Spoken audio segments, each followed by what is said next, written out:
you can breathe and relax a moment between the poses. Other side. The left foot comes up on the outside of the hand. Arms are straight, chest, and then tuck the toes of the right leg and stretch back into a push-up pose, bringing the hips low. Then the left arm can extend forward and reach, keeping both shoulders facing the floor first, and then swing the left arm up over to the hip, looking past the left shoulder. Breathing in and breathing out. Another deep breath. Exhale.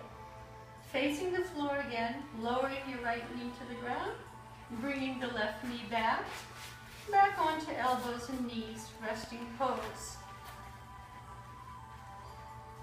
Now we did the pelvic floor exercises in Baddha Konasana with the soles of the feet together. You can do the pelvic floor exercises in this position also. So I'll do a very short version of that here.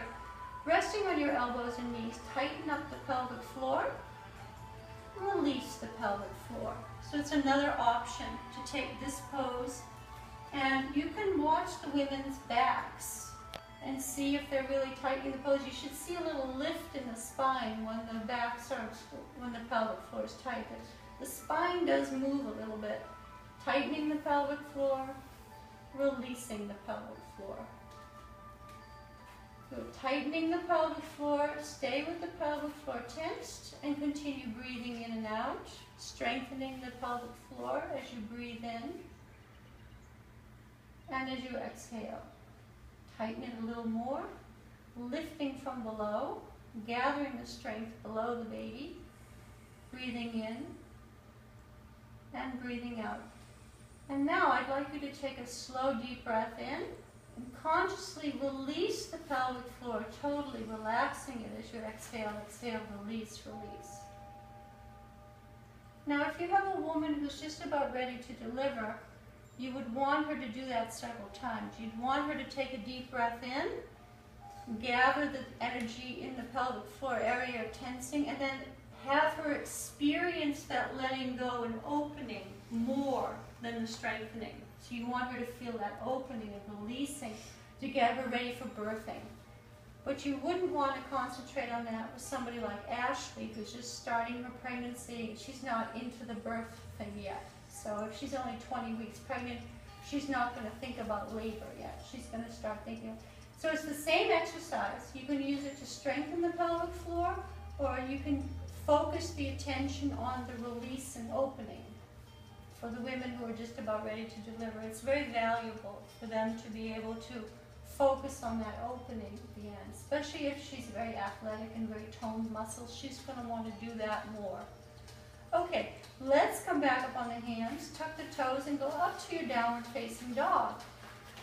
Again, I always say to the women, if you don't want to stay up in the dog pose, come back down on your knees at any time. And you can walk the dog, you can bend one knee and bend and stretch the other leg.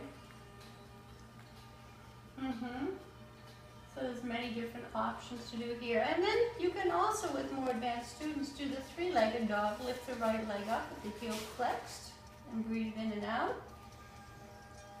And bend the knee and draw the foot across the back, opening the hips. So according to their ability, it's a possibility. Good. And then draw the leg back and back down onto the floor. And then the other leg up, stretching up, bending the knee, opening. So with somebody who has no yoga experience, I would not let them lift their legs straight away unless I was guiding them specifically. And then bring the foot back on the floor.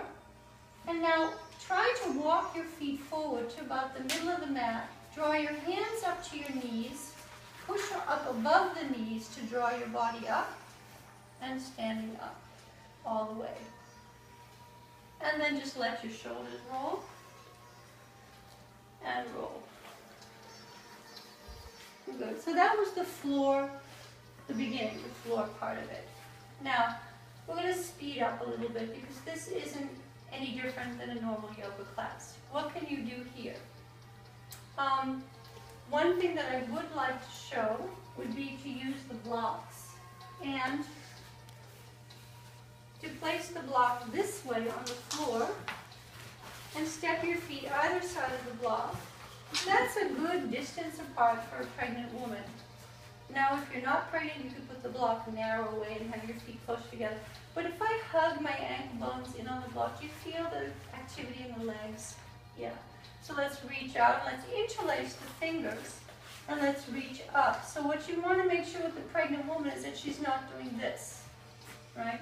She's going to want to walk around and have a look at their backs and draw the shoulders down. And sometimes I just touch a tiny bit at the tailbone to let that tailbone lengthen down. So you want to maybe put the fingers at the top of the shoulders and then tailbone to the floor. So you want to feel that she's not tensing here, exactly. And then just feel that there's the tailbone.